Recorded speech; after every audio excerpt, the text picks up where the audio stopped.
Welcome to NTD News Today. I'm Kevin Hogan. Let's take a look at our top stories. China rejecting claims it's trapping African countries in debt as African leaders arrive in Washington for a U.S.-Africa summit.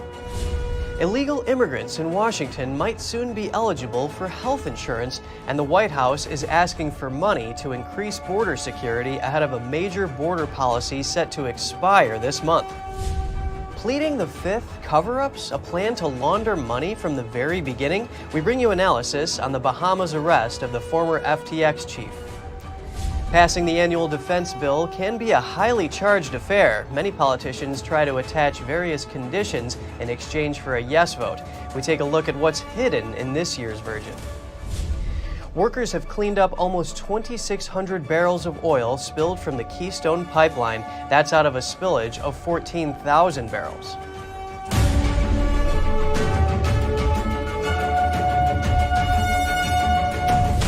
Energy Secretary Jennifer Granholm has announced a major scientific breakthrough. It comes after a decades-long quest to tap nuclear fusion, the energy that powers the sun and stars. What does this accomplishment do? Two things. First, it strengthens our national security because it opens a new realm for maintaining a safe, secure, and effective nuclear deterrent in an age where we do not have nuclear testing. And the second thing it does, of course, is that this milestone moves us one significant step closer to the possibility of zero carbon, abundant fusion energy powering our society. For the first time, researchers at Lawrence Livermore National Laboratory in California have produced more energy in a nuclear fusion reaction than was used to ignite it. It's known as a net energy gain. A White House science advisor called the fusion ignition, quote, an engineering marvel beyond belief. It will still take decades for nuclear fusion to power homes and businesses, but researchers say it's still a significant step.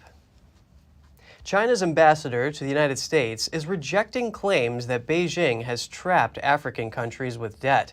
Instead, he says African countries owe more debt to Western institutions.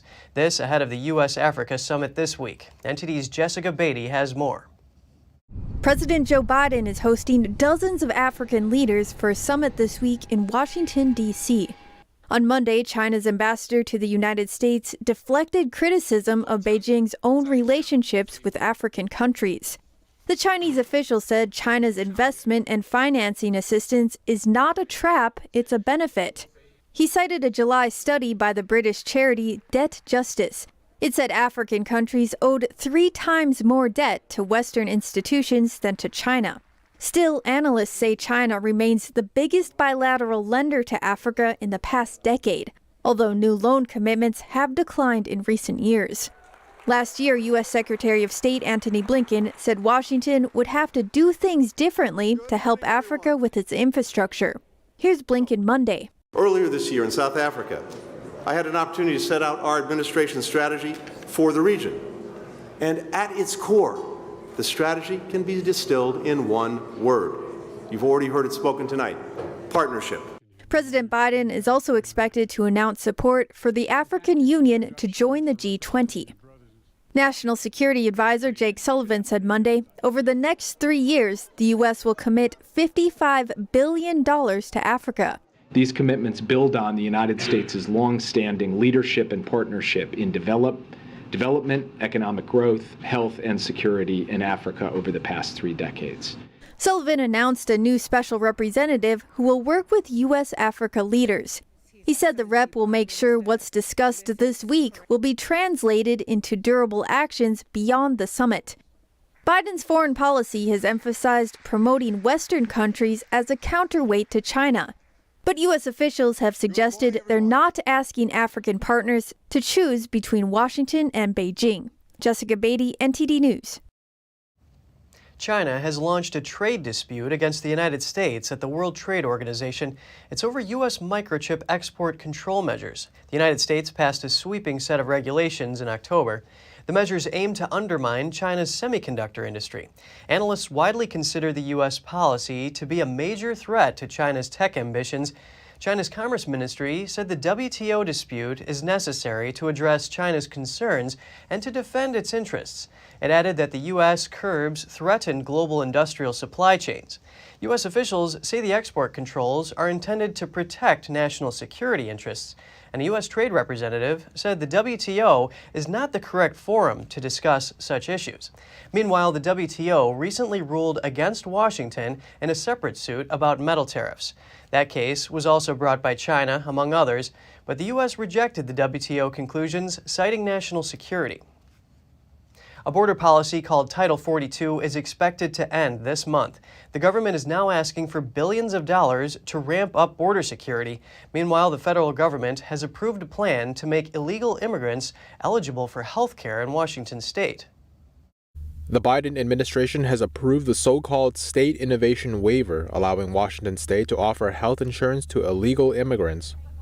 Washington state requested the waiver to expand residents' access to qualified health plans, standalone qualified dental plans, as well as the state affordability program regardless of their immigration status. Biden administration departments say the waiver will help Washington work towards its goal of improving health equity and reducing racial disparities by expanding access to coverage for the uninsured population through the state exchange, all the while not increasing costs for those currently enrolled. A senior fellow at the Manhattan Institute reportedly predicts the health insurance waiver in Washington could cost taxpayers up to $1 billion per year. The waiver will be effective from January 2024 through December 2028, subject to the state accepting specific terms and conditions. Meanwhile, at the southern border on Sunday, 1,500 people crossed the Rio Grande overnight from Mexico into El Paso, Texas. Reports say this could be one of the biggest single crossings ever in the region. In total, CBP encountered about 2,400 illegal immigrants attempting to enter the El Paso sector on Sunday. That's according to a website maintained by the city of El Paso. CBP has not yet published its own statistics for November, but September and October saw a sharp rise in migrant encounters in El Paso from a year ago. Officials are preparing for a further rise in immigrants crossing to the U.S. starting from December 21st, which is when the border policy known as Title 42 is set to expire. Title 42 was implemented by then-President Trump at the beginning of the COVID-19 pandemic. Illegal immigrants processed under the policy are not permitted to request asylum in the U.S. and are removed from the country. Department of Homeland Security estimates that between 9,000 to 14,000 immigrants could try to enter the country illegally each day after Title 42 disappears. The White House is now preparing for the predicted influx, asking Congress for more than $3 billion to beef up border security. Officials say they would have asked for the money regardless of Title 42 expiring.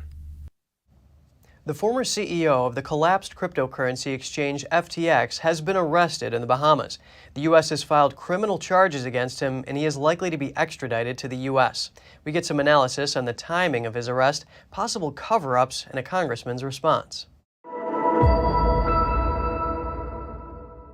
Joining us now to discuss is author and economist Jeffrey Tucker, who's also the founder and president of the Brownstone Institute. Good to have you on the show, Jeffrey.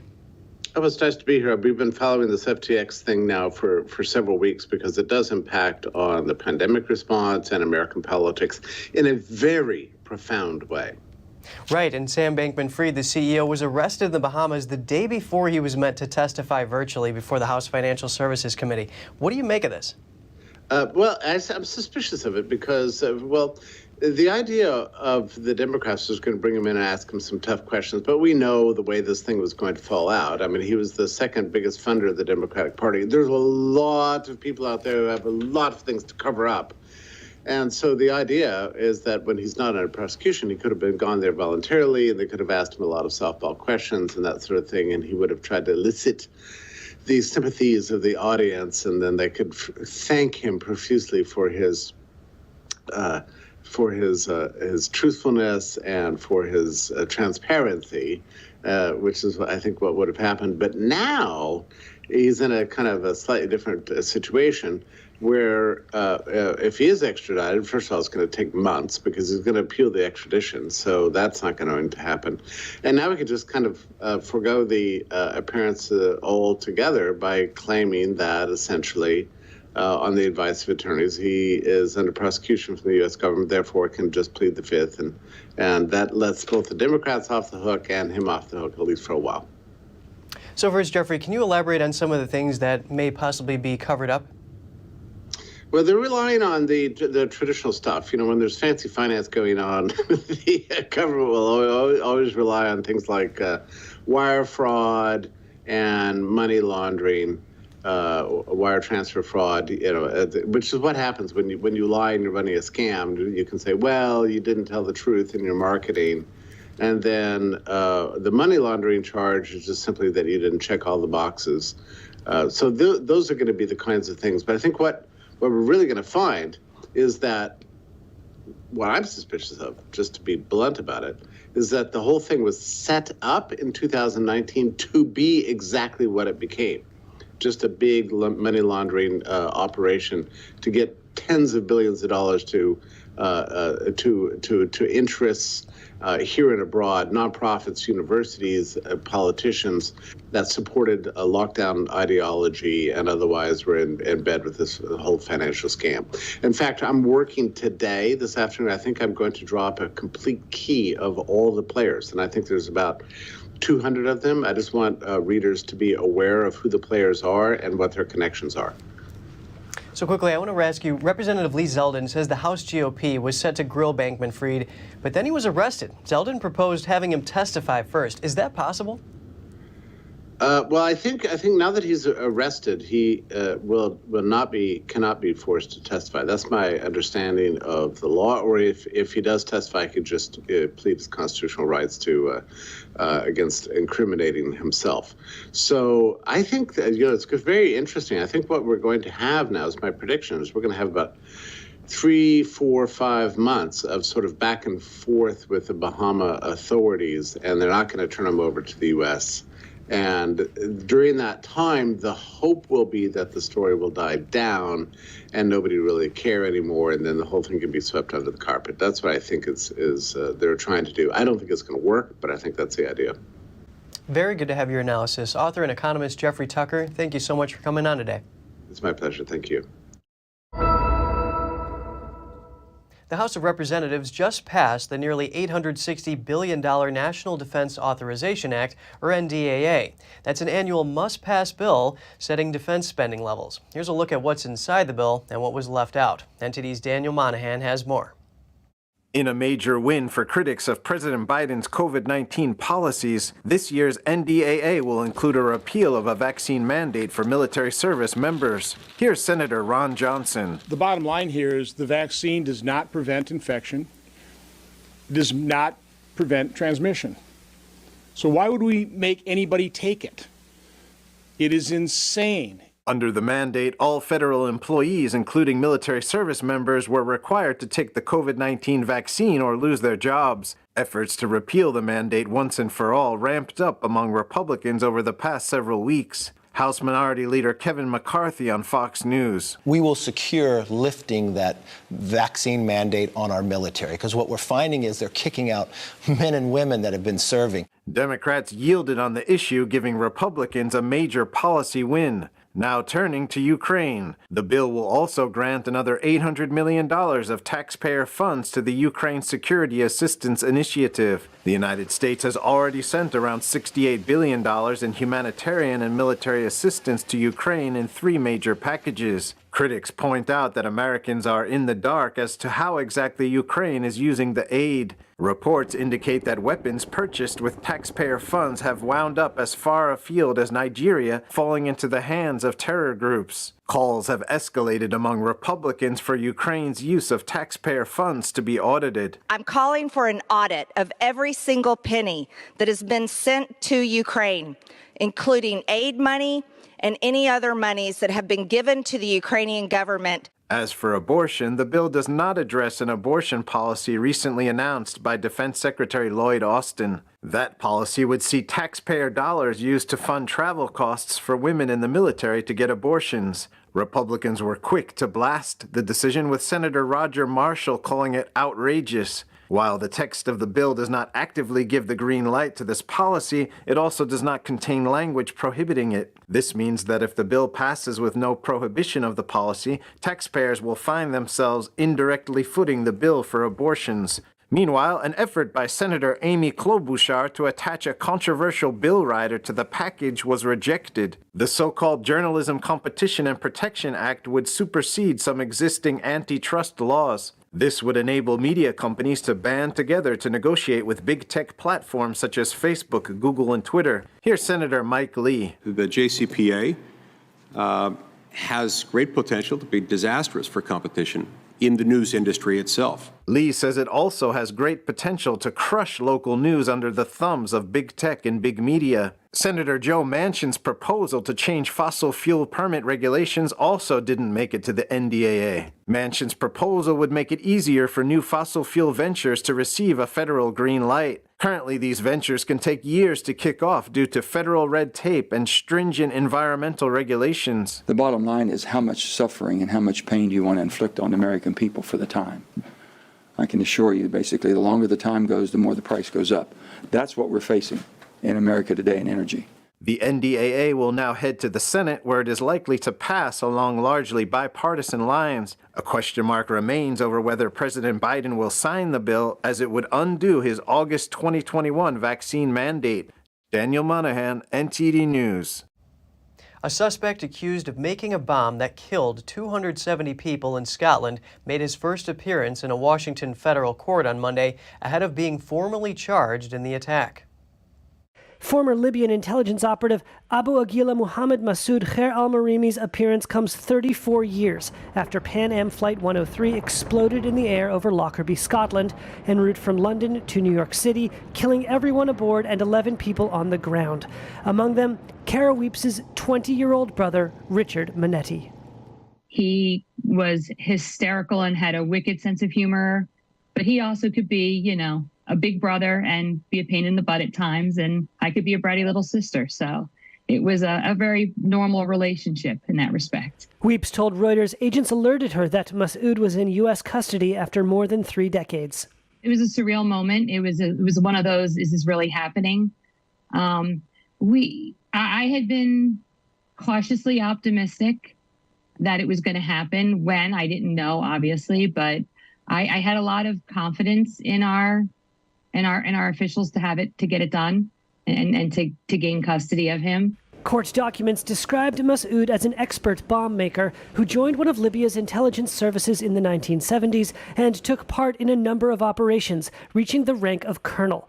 He was indicted for the bombing in 2020. 2 other suspects had been previously charged. One was convicted, the other acquitted. Paul Hudson lost his daughter Melina in the bombing. He stood outside the court on Monday and said not a day goes by that he doesn't think of her. We did get something back from her. Her belongings were scattered all over the Lockerbie countryside. We did get her passport, and we got a notebook. And the notebook had on the cover the quote, "No one dies unless they're forgotten." And I've tried to live by that. Canada's TC Energy Corporation has cleaned up almost 2,600 barrels of oil spilled from the Keystone pipeline last week. The crude oil spill is the largest in the U.S. in nearly a decade. NTD's Flinders Kingsley has the story. The Keystone pipeline has been shut down since a spillage of 14,000 barrels was discovered last Wednesday in Kansas. Officials say the cause has yet to be determined and have started excavation around the pipeline. The incident marks the 3rd spill of several thousand barrels of crude from the Keystone line in the last 5 years. The Keystone pipeline delivers over 620,000 barrels per day from Alberta, Canada to refiners in the Midwest and the Gulf Coast. The oil is also pumped to reserves in Cushing, Oklahoma. If the pipeline shutdown goes past 10 days, the oil stored in these reserves may drop to the operational minimum of 20 million barrels. Aerial footage shows oil sprayed onto a hillside which stained grass in a pasture north of Washington County, Kansas. TC Energy has more than 300 people on site who are vacuuming oil from Mill Creek in 2 trucks. The pipeline cannot resume operation until regulators approve a restart plan in its entirety. The U.S. Environmental Protection Agency and Pipeline and Hazardous Materials Safety Administration are monitoring the cleanup efforts. The timetable to restart the pipeline remains unclear. Flinders Kingsley, NTD News.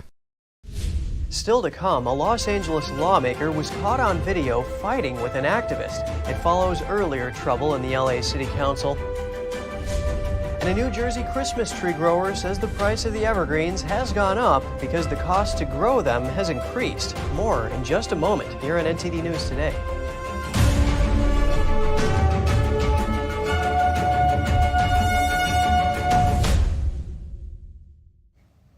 A Los Angeles councilman, Kevin De Leon, was involved in a fight with an activist. A new video shows the moments before the brawl erupted. A 35-second video of the incident was posted to Twitter. You can see what appears to be De Leon, who was wearing a Santa hat for most of the video, pushing local organizer Jason Reedy into a table. The incident happened after the crowd surrounded him, following him to an exit. You can also see Reedy holding a phone in De Leon's face. The crowd was calling for his resignation because of leaked audio earlier this year that he and another council member made racist comments about a fellow council member's child. That audio prompted the resignation of the Los Angeles City Council president. De Leon said in a statement that he was acting in self-defense after being headbutted by Reedy. Virginia Governor Glenn Youngkin has scheduled a special election for February to replace late U.S. Congressman Donald McEachin, who died last month soon after winning re-election. Several candidates have already launched bids, including Democrat State Delegate Lamont Bagby. He said he wants to, quote, take on radical Republicans who are trying to reverse the progress we have made. Lawyer Joe Preston and businessman Travaris Marks also have begun bids. Highlighting his service in the U.S. Army, Marks said he isn't a career politician while describing himself as a progressive Democrat. Virginia State Senator Jennifer McClellan filed a statement of her candidacy. Her team told media outlets that she would be making a major announcement. Democrat McEachin won re-election in November by defeating Republican Leon Benjamin. Benjamin has said he'll run in the special election. McEachin's office says the 61-year-old congressman died in late November after a battle with cancer. He was preparing to serve his fourth term in Congress. A former women's soccer player from Virginia Tech is suing her ex-coach. Now, a federal judge has ruled that the suit can continue. According to ex-player Kirsten Henning, she refused to kneel in support of social justice initiatives, including Black Lives Matter. She says her coach retaliated, which violated her First Amendment rights. Prior to the team's opening game in 2020, a unity statement issued by a committee for racial and social justice was read over the loudspeakers. Henning and two of her teammates refused to show support by kneeling with the rest of the team. According to a ruling issued by a federal judge, at halftime, the coach berated Henning in front of her teammates and limited her playing time in subsequent games. Henning resigned from the team after the third game. The coach argues that his actions were due to her play. After hearing oral arguments from both parties, the court sided with Henning to allow the case to proceed to trial. Another coach in the hot seat, Texas men's basketball coach Chris Beard. He's been arrested on a felony charge for family violence. Jail records show that Beard was arrested by Austin police early Monday morning. The charge is assaulting a family or household member and impeding breathing. It's a third-degree felony with a possible punishment of 2 to 10 years in prison. According to the arrest affidavit, a woman who told police she is Beard's fiancé said they had been in an argument. She said she broke his glasses before he, quote, became super violent. The woman told police Beard choked her from behind with his arm around her neck, and she couldn't breathe for about 5 seconds. The school suspended Beard without pay until further notice. The company Detect is voluntarily recalling more than 11,000 COVID tests. It says the tests are too likely to give a false negative result. The test is an over-the-counter nasal swab. The 3 recalled batches were shipped to customers from July 26th to August 26th. Detect says it has not received any reports of false negatives, and the recall is being done out of an abundance of caution. It is offering a refund for the affected tests. You can find more information on the FDA website. Twitter is cleaning out its closet and metaphorically holding a yard sale. The social media giant is auctioning off dozens of items from its headquarters in San Francisco. Among the memorabilia up for grabs, a large statue of the Twitter bird and a giant sculpture planter in the shape of an @ symbol. The auction from Heritage Global Partners kicks off January 17th and ends the following day. Opening bids are $25 and up. Twitter has done some belt-tightening since Elon Musk took over, including layoffs. But the president of the auction company said in an interview with Fortune that this sell-off is not a desperate cash grab. Winter storms left over 20 inches of snow during the weekend in Ketchum, Idaho. That's according to a National Weather Service video posted on Twitter. A powerful winter storm system moved across the U.S. Northwest, Plains, and Southwest on Monday. It brought frigid temperatures, blizzard-like conditions, and freezing rains that threatened to snarl traffic and cause power outages. The National Weather Service warned the storm threatens to wreak havoc for millions of people from Idaho to Wisconsin and as far south as Arizona and New Mexico. That's until Thursday, as it slowly makes its way east. The snow and winds were expected to cause whiteout conditions on roadways, making driving treacherous or even impossible for motorists. Several school districts in Idaho, South Dakota, and Nebraska delayed the start of classes or canceled them altogether on Monday due to the weather. Customers looking to purchase a real Christmas tree this year may find higher prices as farmers face high inflation and steep input costs. If you're looking to bring home a fresh Christmas tree this year, prepare to pay a little more. That's because, like just about everything else, costs for farmers have gone up. Fertilizer prices going up 350%. Fuel prices up 500% for off-road diesel. Labor's going up. Minimum wage increases, everything is relative. John Wyckoff runs the Wyckoff Christmas Tree Farm with his wife Leslie in New Jersey. On 170 acres, there are roughly 70,000 trees growing. And this year, it's been one challenge after another. The season saw a slow start due to rain, and then costs for everything kept climbing. The Wyckoffs aren't alone in facing those pressures. A recent survey of U.S. wholesale producers and distributors by the Real Christmas Tree Board found by a wide margin prices are set to go up. They told us 71%, the largest range, 71% felt they were going to increase their wholesale price from 5 to 15%, somewhere in that window. Wyckoff's rising input costs mean he too will have to raise prices. That means some families will spend more for a tree, leaving less for the stuff meant to go under it. And that's tough for John, who prides himself on his product. We really strive to put out the best possible product we can. Still, even with a bump in cost, I bought 3 trees today, 1 for my son's house and 2 for my own. Some customers are undeterred. The National Guard brought Santa Claus and joy to an Alaska Native village. It's part of their annual Operation Santa Claus tradition. A large National Guard plane landed in the Inupiat community carrying Santa and all his goodies. Santa and Mrs. Claus presented gifts to each child and posed for pictures with them. Each backpack was filled with gifts, books, snacks, and more. The community showed their appreciation with a drum and dance group leading the celebration in the school gym. The city's mayor said Santa's visit is valuable to kids in the village. For us, it was a wonderful opportunity. It's about bringing in the National Guard in a non-stressful event so the kids could see them doing good work that's not during a scary event, and as well as to see that volunteers coming in to do good things. Traditionally, the Alaska National Guard and the Salvation Army select 3 Alaska Native villages for visits. This is the first time Nuiqsut was chosen.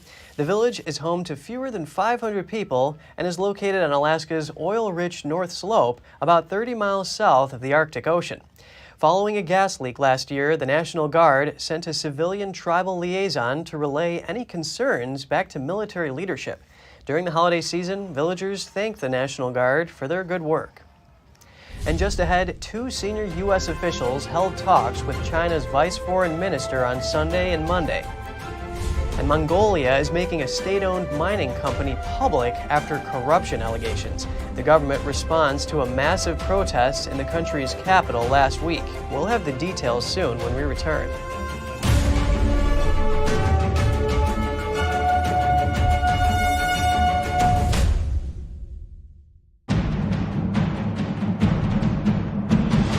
A performance that truly matters. for each and every one of us.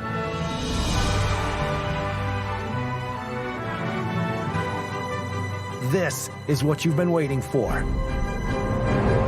See it at least once in your lifetime.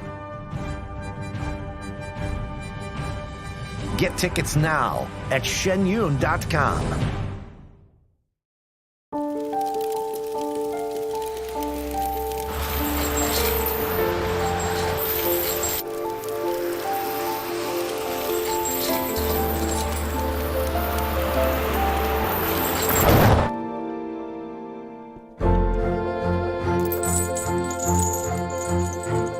Did you know dragging chains can spark a wildfire?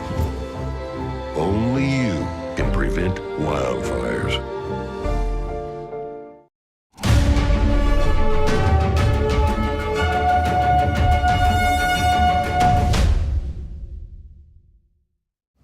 Welcome back. In a visit to China, a senior U.S. delegation discussed ways to improve ties and the Taiwan situation. The two sides also laid the groundwork for Secretary of State Antony Blinken's first China trip planned in the new year. NTD's Tiffany Meyer has the story. A high-level U.S. delegation is in China. Two senior U.S. officials spoke with China's Vice Foreign Minister on Sunday and Monday. They are Daniel Crittenbrink, Assistant Secretary of State for East Asian Affairs, and Laura Rosenberger, Senior Director for China Affairs of the White House National Security Council. The visit is in preparation for Secretary of State Antony Blinken's first visit to China early next year, which aims to keep ties between the U.S. and China on course. But the two countries still have ongoing disagreements, including about Taiwan and over U.S. sanctions against several Chinese officials. China slammed Washington the same day the delegation was in the country, saying the U.S. sanctions over its alleged abuses in Tibet were, quote, a gross interference in China's internal affairs. The comment came after the U.S. announced sanctions on Friday, targeting some Chinese Communist Party officials. Two of them are from Tibet. Beijing has been accused of using harsh policies to quell ethnic dissent and control religious activities in the region. The sanction list also includes a CCP official in connection with the persecution of Falun Gong. The U.S. delegation also plans to visit South Korea and Japan to consult on a range of regional issues. China is expected to be on the agenda. A London court hears the case of Zhang Li, the billionaire co-chair of Chinese developer RNF. The U.S. is seeking him on charges of bribery of public officials in San Francisco. The Northern District of California issued a warrant accusing him of bribing U.S. officials to obtain permits for a construction project. Between 2015 and 2020, Zhang allegedly provided banquet and hotel accommodation to the former San Francisco public affairs chief who was visiting China. Zhang has been arrested by police and is now facing extradition proceedings to the United States. He has offered to bail himself out with more than $18 million. RNF is headquartered in Guangzhou, China, and operates in the U.S. through a U.S.-based subsidiary known as ZNL. Former U.S. Marine pilot Daniel Duggan was arrested in Australia. He is accused of breaking a U.S. arms control law. A 2017 indictment says he trained Chinese military pilots to land on aircraft carriers. It also says he provided military training to Chinese pilots through a South African flight school on 3 occasions in 2010 and 2012. Duggan's lawyer said he denies breaching any law. He says Duggan is an Australian citizen who has renounced his U.S. citizenship. Duggan was allegedly contracted directly by an unnamed Chinese national to provide services to a Chinese state-owned company. That included evaluations of Chinese military pilot trainees, testing of naval aviation-related equipment, and instruction on landing planes on aircraft carriers. Mongolia plans to take a state-owned mining company public. The company is involved in a corruption scandal that sparked a massive protest last week. State-owned ETT mines the majority of Mongolia's coal. It holds most of the 6 billion tons of deposits near the Chinese border. However, the government said in October that about 400,000 tons of coal that the company produced in recent years is unaccounted for. Earlier allegations suggested that between 2011 and 2017, nearly 1 million tons of coal was exported without being registered. Last week, thousands of protesters took to the streets of the capital, Ulaanbaatar, demanding action against those they called coal thieves. The Prime Minister is suggesting making the government-owned companies public so the mining sector will be made open to citizens and therefore eliminate corruption. Mongolia's justice minister says the government is working to ensure the investigation won't disrupt exports from the project. They will also avoid scrutiny from Chinese coal buyers, who account for about 85% of the country's coal sales. Mongolia plans to appoint an international auditor to look into ETT's financial status. All contracts signed by the company are now publicly available. They've also disclosed details about more than 20,000 truck owners involved in the company's coal shipments. Authorities are looking into more than 7,000 trucks that repeatedly shipped coal to the Chinese border between 2013 and 2017, but which appear to have arrived empty. And if you have any news tips or feedback for the show, don't hesitate to email us at news.today@ntd.com. And just ahead, the Kremlin cancels Russian President Putin's usual year-end marathon press conference. The news comes 10 months after the start of the Ukraine war. And thousands of British railroad workers plan to start strikes over the Christmas season. Workers want more pay and better working conditions. More shortly here on NTD News Today.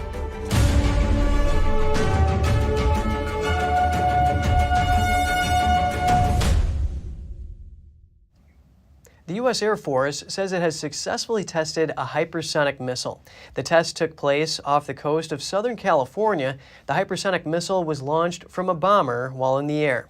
The United States has been testing its hypersonic missile capabilities amid growing concerns that Russia and China developed their own hypersonic weapons more.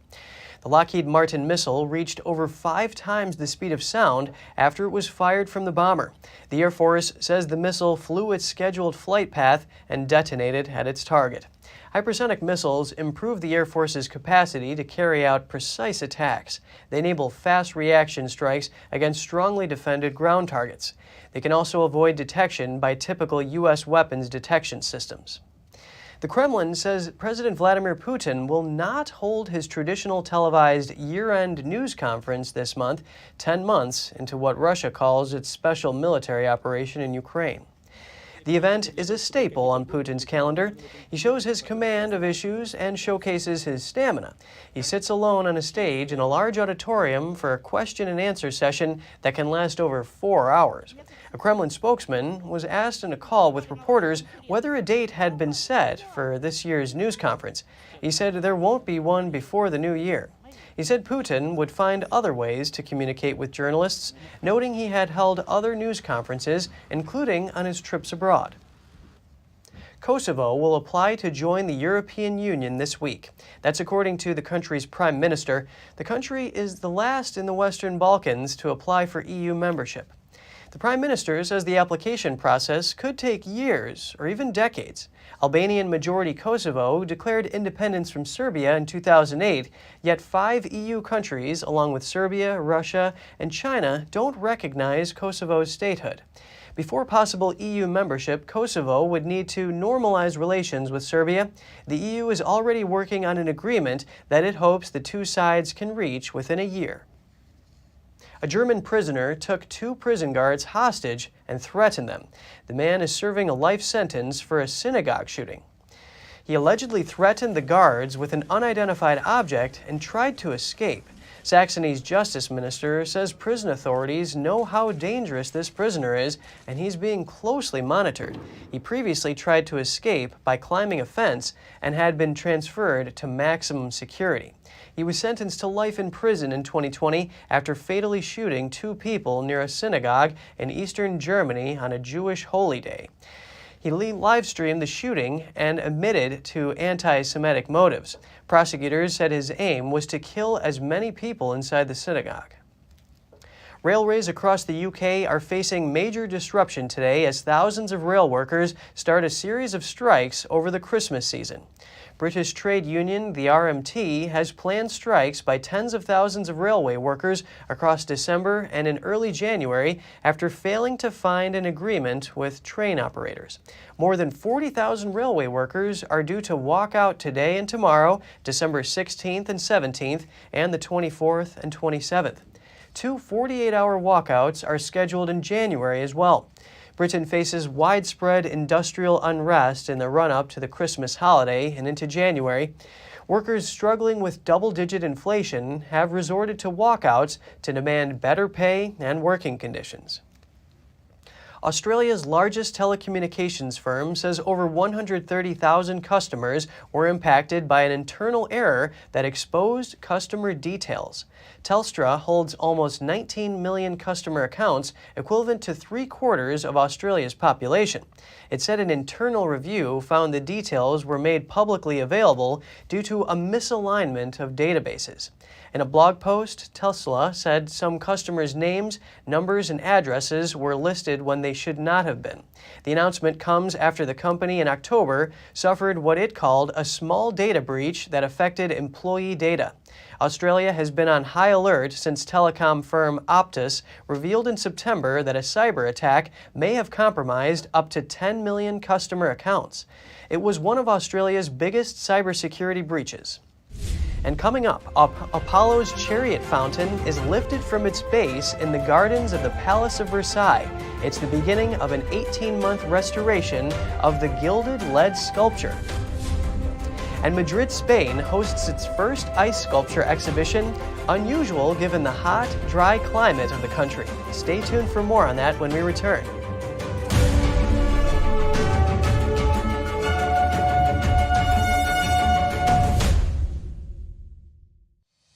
We're entering an unprecedented period of economic turmoil. The economy is unstable, our government is in shambles, and the global war on energy has created a domestic crisis. Americans need a way to protect their financial future. One way to ensure your wealth in retirement is by purchasing physical gold and silver. We can help. You can roll any part of your retirement account into a gold or silver IRA. Better yet, you can open a gold or silver IRA in 5 minutes or less using our online application. Preserving your family's financial legacy is a choice that's always available to you. And when you're ready, we're here to help. Call us and speak to one of our IRA professionals. Let's build your financial legacy together. GSI Exchange, wealth for generations to come.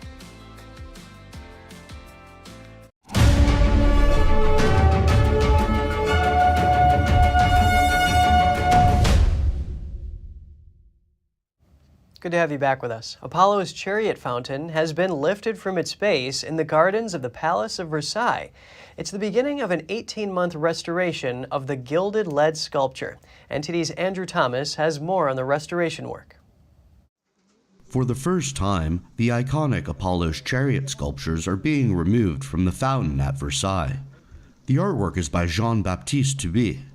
It was created in 1671 during the reign of Louis XIV, also known as the Sun King. Until now, restoration work was limited to its surface. It was already considered as an urgent matter when I started at Versailles. So it's about time that 10 years later we get the opportunity to do so. And that's what's happening thanks to the support of our sponsor, CGA-CGM, who came forward for this project.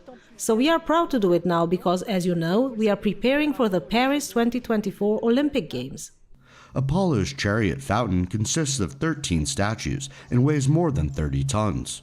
The metal structures which support the fountain have rusted and warped, and the damage has left the fountain in need of critical remedial work. Apollo has suffered the impact of time, and over the 3 centuries, the metallic structure which support the sculpture made of lead have rusted and collapsed, bringing the whole structure down. There are big cracks in the sculpture because of that. And it's not because of the lead, but the metallic structure in each sculpture. The restorers will first disassemble the 13 statues. Then they will re-gild them and strengthen the stone base.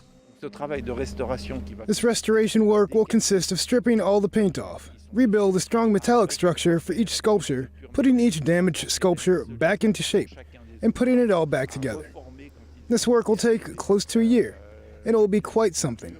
And then we'll see the crane again, where you will see Apollo dressed in gold come back to its fountain. Parisians are looking forward to seeing the Apollo statue in full glory again. Andrew Thomas, NTD News.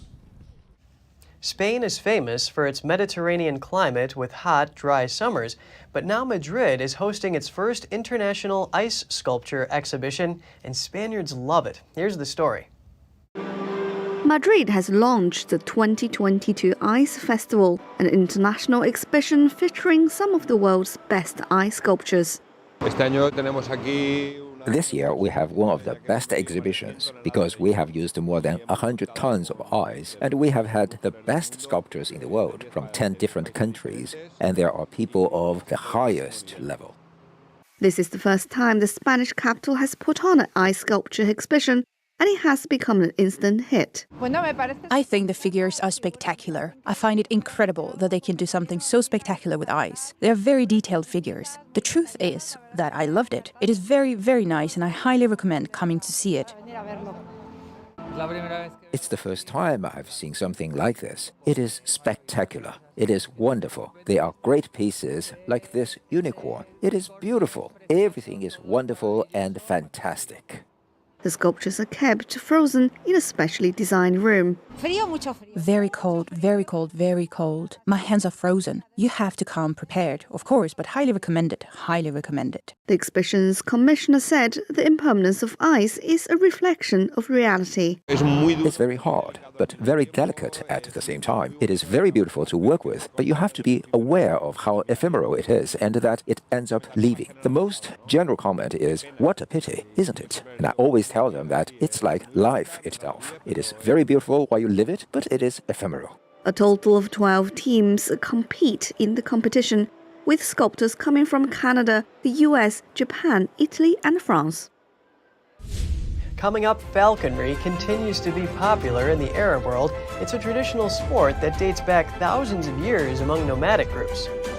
And a cat warning in Qatar. The furry creatures are trying to steal the thunder from World Cup footballers. We'll be back with more soon here on NTD News.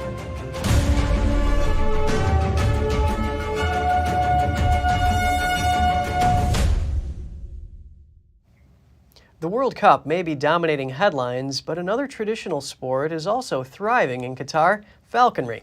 The pastime has endured for millennia in the Arab world. NTD's Andrew Thomas has more on these trained birds of prey. Every day, falconer Sultan bin Nasser Al Humaydi drives out before sunset to train his beloved falcon in the desert in Doha.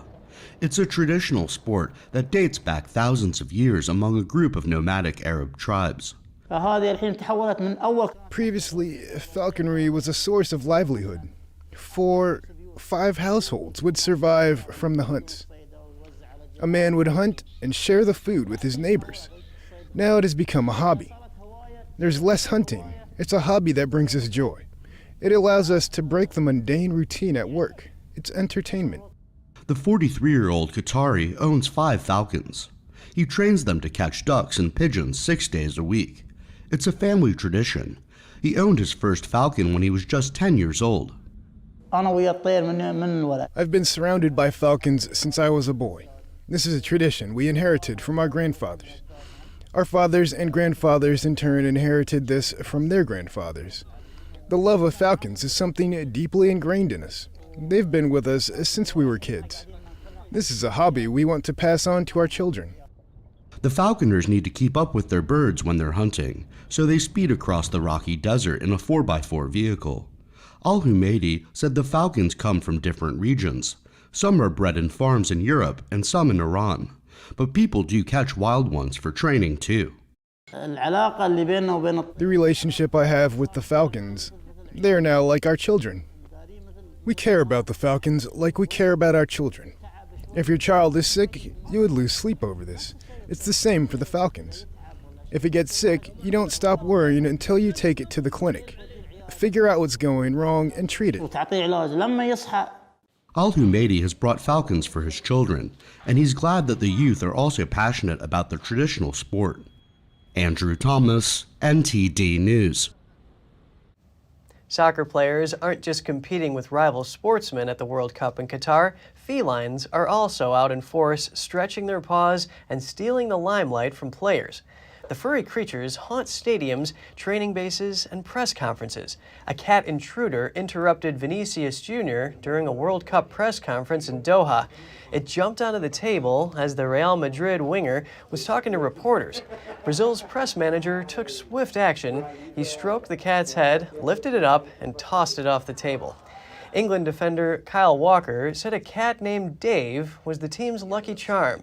He adopted the cat and took it back to England.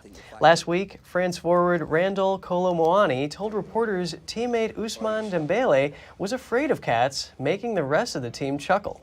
Stray cats are common on the streets of the Qatari capital, a problem said to have worsened during the pandemic.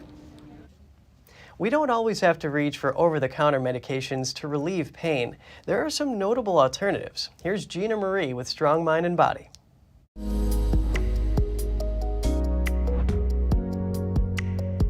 It's common to reach for pills when we experience aches and pains, but there are some other options to consider like rest, relaxation, or a natural remedy.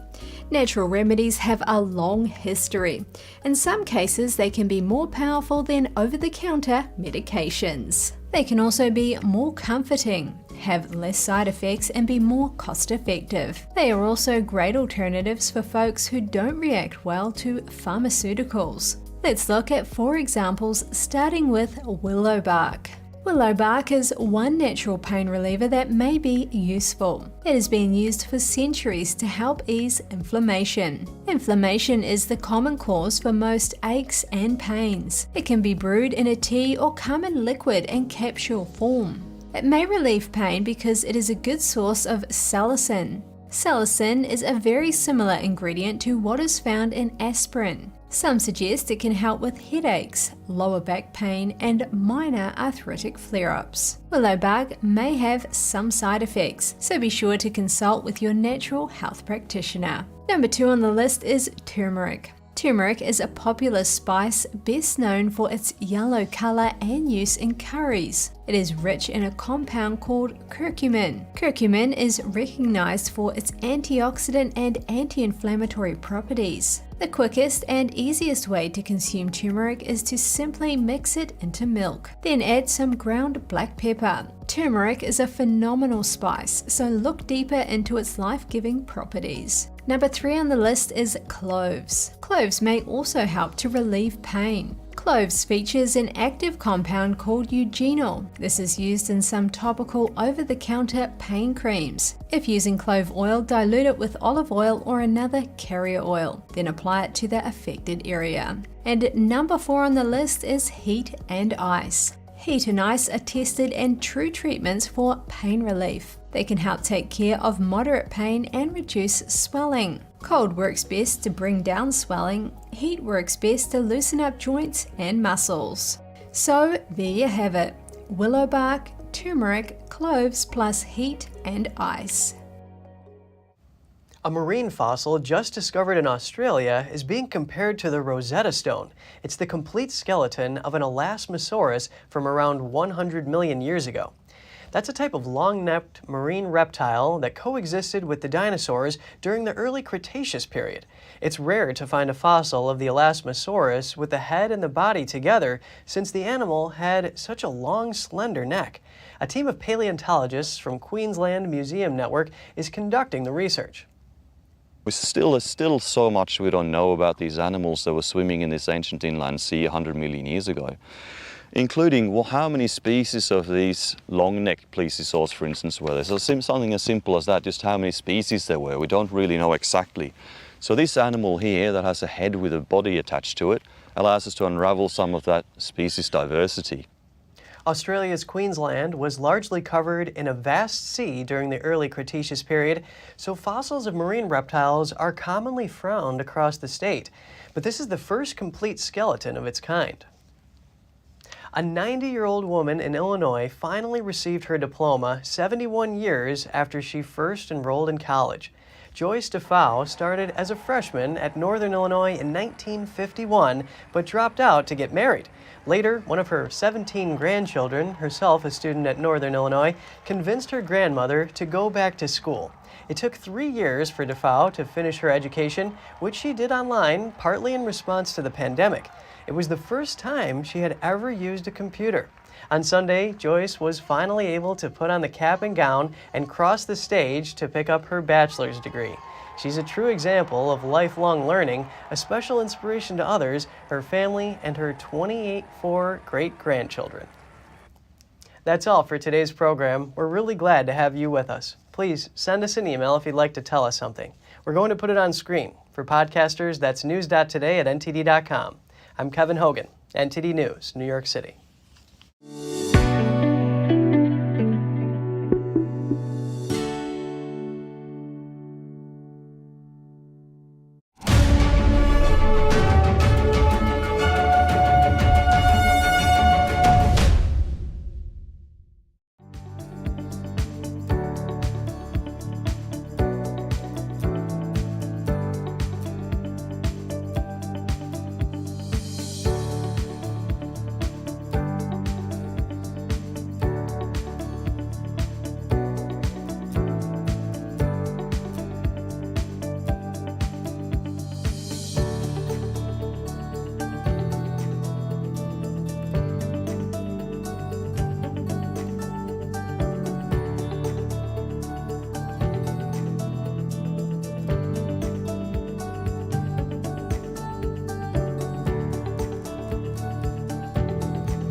Thanks for watching us on YouTube. Did you know YouTube only keeps selective videos on its platform? So if you want to make sure you get the full picture, just subscribe to our newsletter. Go to newsletter.ntd.com and sign up. It's free.